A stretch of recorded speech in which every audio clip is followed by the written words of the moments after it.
I'm going to casually mention to you something that's very scary indeed, and tell you what the alien agenda is. And it's going to sound very familiar. The alien agenda is the complete takeover of this planet, the killing off of 5, 6 to 7/8 of the world's population by the year 2029. U.S. military has known about this for 45 years. They've told no one. As far as I know, I'm the only person standing before a crowd talking about the alien agenda, secretively. Okay. Back in 1954, I'll give you a quick overview. There was the Greada 1954 treaty where Eisenhower signed a pact with the known alien species of the time. There were 3 at the time. And said that we're going to deal in high technology, but you can take a few head of cattle and a few human beings and you can experiment on them. It's unthinkable. It's stuff straight out of the Nazi death camps, and I'm kidding you not, it's plain BS, and it's got to stop. Now, the Greada 1954 treaty would have been violated. After the great firefight, the alien-human war, I am the only living survivor talking about it worldwide at all. Only one. The other 2 are in nursing homes in Canada, and the Canadian government refuses to allow any U.S. people, including myself, to talk to them because they are afraid of kidnap. Probably the reason I got shot to pieces and 11 attempts on my life is I am a direct threat to the entire system. The New World Order, the alien agenda is one and the same. It's world takeover and the decimation of the population of this planet. Now, I'm going to tell you something a little bit different about the alien species. The bad news ones, there are 9 races of alien populations. To look at a human being as a bag of food. They're not cannibals. They don't eat the flesh and the bones and all that kind of stuff.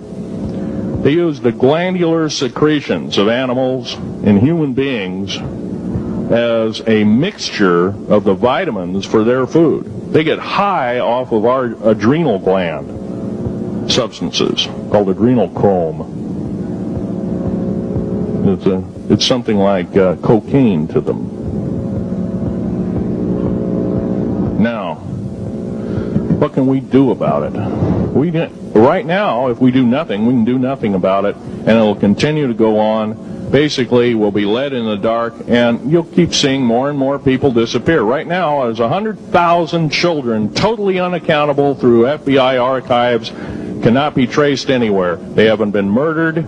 Nobody's ever seen them. I think they're hauled underneath in some of these bases, and they are summarily done away with, and they are literally eaten. Now, that is a scary thing indeed. And I'm not asking you to believe me in toto. I am asking you to seriously do enough homework that you can go out in through the public record, through the congressional records, find out who's voting for what, and go from there. Do your own program. Do your own agenda, and do your own speaking out. And if enough of us do this, there is some saving grace. However, we don't have a whole heap of time left. Technological governments on this planet are raping the planet. We're going to run out of everything that we need. We're going to pollute everything in sight in the better part of 20 years. Now, I know you've heard some poppycock stories. Oh, we're going to run out of coal. We're going to run out of gasoline. We're going to run out of this, that, and the other. And 25 and 30 years ago, you heard all this hogwash. Well, don't believe it. Basically, anything you read in a paper, you should take with a grain of salt. Start reading on what is missing out of the article.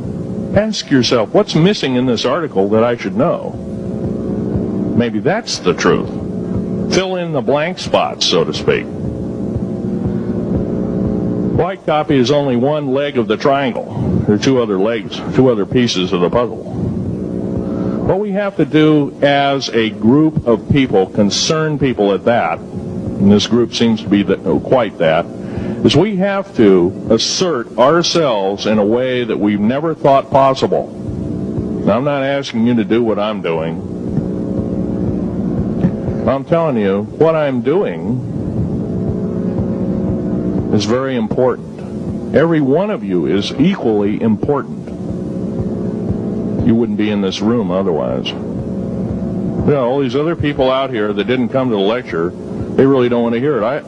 Yesterday I heard a fellow who says, I'm sorry to say I belong to this military organization, that militant organization. I don't believe in the alien question. There's no proof of it. And so I show him an artifact, and he says, well, that's nice, but that could be lead. Well, I happen to know this isn't lead. It scratches diamond, and it's harder than that. Here's a sapphire that I found. When we blew a mountain apart, all these sapphires fell out. And sapphire has a hardness of 9 right next to the hardness of a diamond. This thing scratches the heck out of it. Just tear it apart. I'll tell you something. This technology is fine and dandy. At the risk of the human race, at the risk of one human life, it is totally worthless. We have to... The one beautiful thing about the United States of America is we value a human person's life. The minute we lose it, we are dead meat. It is tantamount that we get back to constitutional law, and for our officials not to believe in it or obey it. First of all, for a politician to say, well, I believe in the U.S. Constitution, but I believe in gun control. You can't be a master of two houses. It don't work. What you must do is tell that politician you are disobeying the Constitution of the United States that you're sworn to uphold, and you are in treason territory. Think about what you said. You have 30 days to make that apology. If you do not make that apology, you are a treasonous individual and should be prosecuted.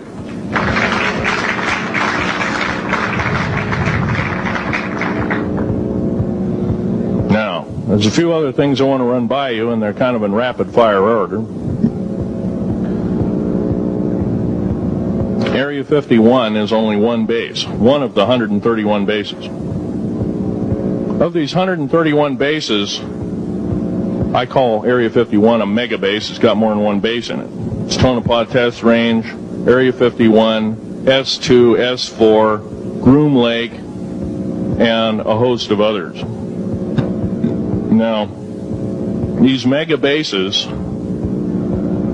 are gobbling up our gross national product. Right now we're spending 28% of the gross national product on building underground bases solely.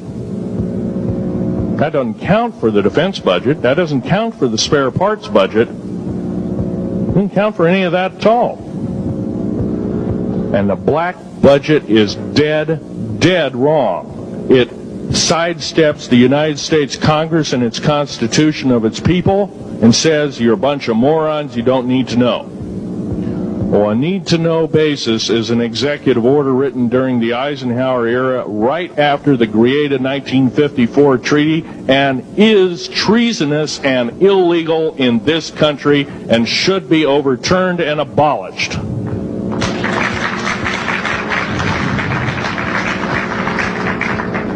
Now, I believe in military preparedness.